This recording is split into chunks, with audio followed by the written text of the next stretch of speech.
Silakan Pak Rangga. Baik, selamat malam semuanya, Bapak Ibu. Di sini saya akan menjelaskan tentang Gauss Legendary Quadrature. Nah, integral metode Gauss itu, aproximasi integralnya berdasarkan metode numerik, cara pengambilan panjang interval dibagi menjadi dua, yaitu metode Newton-Cotes dan kuadratur Gauss. Kali ini kita akan membahas tentang kuadratur Gauss. Nah, metode kuadratur Gauss itu adalah metode integrasi numerik yang menggunakan interval-interval yang ditentukan dan interval-interval tersebut tidak harus sama panjang. Atau dengan kata lain, metode integrasi Gauss kuadratur adalah metode yang tidak menggunakan pembagian area yang banyak, tetapi memanfaatkan titik berat dan pembobot integrasi. Nilai integrasi numerik diperoleh dengan menghitung nilai fungsi fx pada beberapa titik tertentu. Di sini ada dua, kuadratur Gauss-Legendre dan kuadratur Gauss-Curtis. Kita akan membahas kuadratur Gauss-Legendre. Gauss-Legendre merupakan aturan yang dapat mengintegralkan fungsi pada interval min 1, 1 dengan baik. Polinomial ortogonal yang digunakan pada metode ini disebut polinomial Legendre. Rumus utamanya adalah berikut, di mana A dan B adalah batas-batas dari interval integrasi, N adalah jumlah titik nodal atau degree polinomial, XI dan WI adalah masing-masing merupakan titik nodal dan bobot yang terkait dengan suatu derajat tertentu.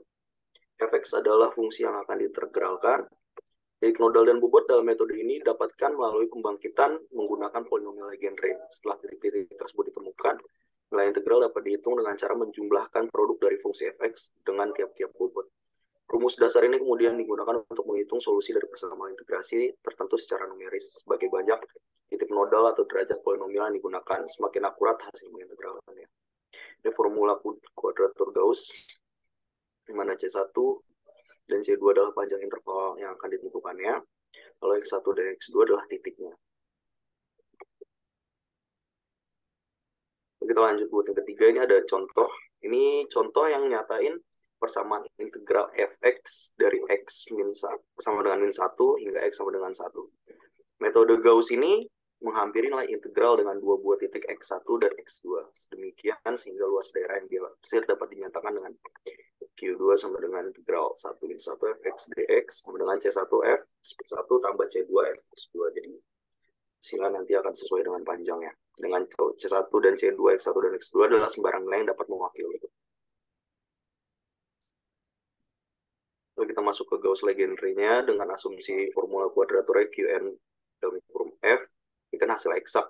Nilainya 1 sama min 1. Ini batas integralnya dengan dapat rumus QNF dengan sigma n K min 1, CK FXK. Nah ini dipenuhinya setiap F berupa 1, X, X2, min 1 atau 1 sampai min 1 saja. Maka terbentuk sebuah sistem persamaan tak linear SPTL dengan dua n variabel. Ini tabel absis dan bobot integral Gauss-nya. Sini ada contoh absis sama bobotnya yang dapat diambil karena dia dari 1 ke min 1. Secara umum metode integrasi Gauss order Legendre dapat diformulasikan seperti berikut. Formulasi ini memberikan hasil eksak jika fx polinomial berderajat paling tinggi 2n-1. Lalu kita ada contoh lagi di sini. Ini integrasi Gauss bersusun bisa digunakan dengan Gauss Legendre juga. Misalnya di sini ada intervalasi integrasi AB di partisi seragam A, x0 kurang dari x1 kurang dari sama dengan kurang dari titik kurang dari xn sama dengan B. Lalu setiap subintervalnya kita jadikan masukkan ke x1-nya ini, jadi dapat persamaan yang dimasukkan ke rumus yang tadi, jadi xk 1 sigma cn cf. Nah, lalu kita dapat menggunakan metode Gauss-Legendre-nya jadi seperti ini. Lalu kita mau nyoba memberikan codingan, Pak, boleh? Ya, silakan Pak.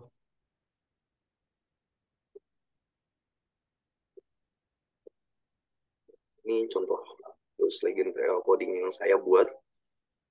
Nah, di sini kita akan menghitung titik nodalnya menggunakan NP polinomial Legendre dari Gauss tersebut. Lalu kita mengubah interval seperti yang tadi saya bilang sebelumnya, interval integrasinya hanya range antara min 1 sama 1, lalu kita memasukkan rumus interval integrasinya, lalu kita hitung nilai integralnya dengan rumus Gauss-Legendre. Lalu kita akan mendapatkan hasilnya. Di sini contoh penggunaannya. Nah, F ini sebagai lambda X. Nah, ini fungsi yang akan diintegralkan. Lalu A ini 0, batas bawahnya. B ini batas atasnya. Lalu N ini jumlah titik nodalnya. Atau yang dua ini pemberatnya. Nah, lalu dia akan menghasilkan hasil integralnya. Lalu dia akan menghasilkan hasil integral berupa sekian Pak presentasi dari saya ini. Kurang lebihnya mohon maaf. Selamat malam. Oke, thank you Pak Rangga. Nih waktunya baru sekitar 5 menitan sih. Dari Bapak Ibu yang hadir ada pertanyaan buat Pak Rangga?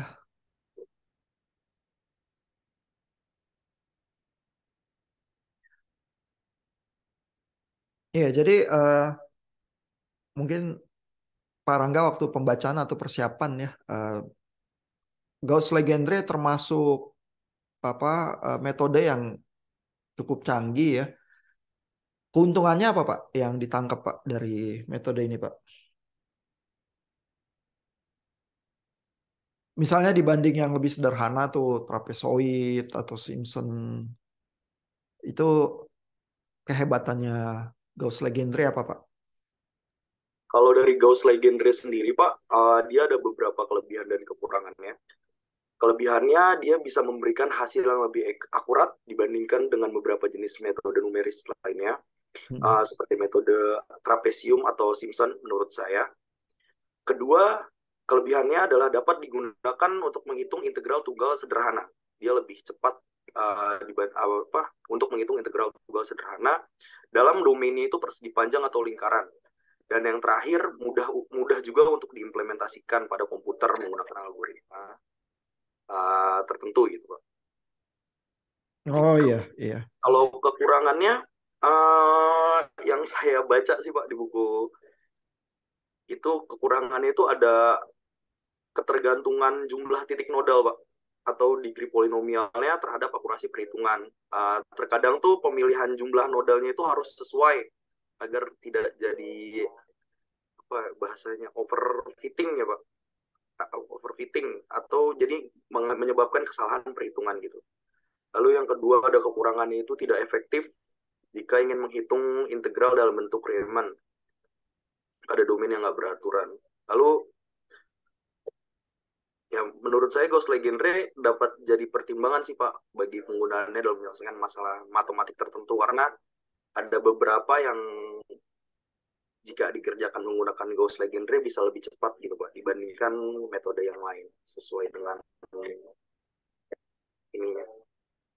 Iya, jadi yang sering disebut sih kalau kelebihan itu akurasi ya, karena dengan metode yang lebih sederhana biasanya akurasinya lebih jauh ya, dan Gauss-Legendre ini dengan cepat mencapai akurasi yang lebih tinggi gitu ya. Kalau persoalan pemilihan nodal sih, kalau nodalnya lebih banyak biasanya lebih akurat, tinggal seberapa ongkos komputasi yang diinginkan gitu. Jadi cenderung eh, banyak untungnya pakai Gauss-Legendre. Eh, Problemnya mungkin itu tadi ya, apa yang lain-lain tuh lebih sederhana. Kalau bisa dipakai di komputer, semua metode numerik bisa sih. Tinggal gimana memetakannya aja ke apa matematika dan codingannya ya, yang trapezoid dan Simpson juga bisa. Jadi itu nggak masalah untuk semua metode numerik. Metode numerik yang rekursif, yang habis ngitung terus perhitungannya dipakai lagi untuk perhitungan berikutnya, itu lebih menyenangkan karena bisa di looping gitu ya, di for loop. Nah, Gauss ini spesifik mengejar akurasi ya dengan cara tidak membuat titik-titik integralnya itu mesti seragam. Jadi dia pilih titiknya sedemikian rupa sehingga menghitung titik yang nggak begitu banyak, tapi dikalikan dengan fungsi W-nya itu yang tertentu ya dihitungnya caranya. koefisien-koefisiennya itu sehingga akurasinya tinggi banget ya. Kalau yang pakai trapezoid kadang-kadang titiknya harus banyak, harus deket banget seperti apa interpolasi fungsinya baru errornya rada kecil. Kalau Gaussian Legendre ini nggak usah begitu ya. Jadi keuntungan besarnya sih dia akurasi ya. Keuntungan lain yang besar yang disebut oleh Q-Salas adalah eh, kalau fungsi yang mau diintegralkan itu tidak apa mempunyai singularities ya. Singularities artinya di tempat tertentu nggak ada nilainya ya. Eh, Misalnya fungsi logaritma atau apa gitu ya. Ada titik di mana log nol atau log nol kan nggak ada nilainya ya. Si apa Gauss Legendre ini masih bisa dipakai karena dia memetakan ke fungsi Wx kali Fx itu ya. Eh, jadi masih bisa berhasil gitu. Sedangkan kalau yang lain-lain yang lebih sederhana bisa gagal gitu. Jadi banyak untungnya, cuman mungkin lebih secara matematika lebih complicated. Tapi kalau udah ada tabel koefisiennya terus dihitung dan kelihatan ini kan baris apa codingannya pendek banget ya, karena ini memanfaatkan dari NumPy itu polinomial Legendre Gauss gitu ya. Jadi pendek banget karena apa pakai modul yang udah jadi. Kalau di bukunya Q Salas ada sih codingannya, kelihatan jeroannya sedikit ya. Iya. Oh ini dari Q Salas ya Pak ya? Atau ngambil dari internet Pak? Ini saya coba ngelihat dari QSalas, lalu saya implementasikan sedikit, Pak. Mau coba-coba, cuma yang ini saya penggunaannya kurang mengerti, makanya saya nggak berani mempresentasikan. Oh iya itu weights-nya sih Pak. Itu apa faktor dari tabel yang ada di Q Salas itu. Nah masalahnya adalah karena penurunannya agak ribet ya, Q-Salas juga basically di dalam bukunya bilang, kalau nggak mau buat modifikasi keluar dari jalur klasik, pakai aja udah koefisiennya ini, karena koefisiennya ini udah dibuktikan dan diturunkan berkali-kali ya sudah gitu.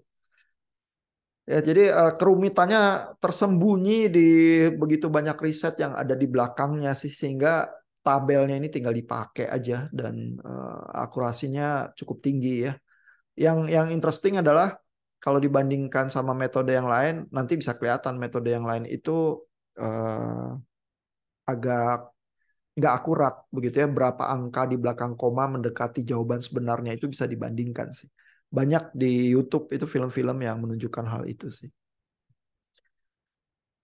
Oke, thank you Pak Rangga. Dari teman-teman Bapak Ibu yang lain ada pertanyaan? Ada yang mau diajukan untuk Pak Rangga? Bu Hillary mungkin yang belajar chapter yang sama, ada pertanyaan? Punya saya beda Pak karena saya nggak ngerti yang ini. Oke. Oke, kalau gitu kita sampai di sini untuk Pak Rangga. Thank you Pak Rangga. Terima kasih, Pak.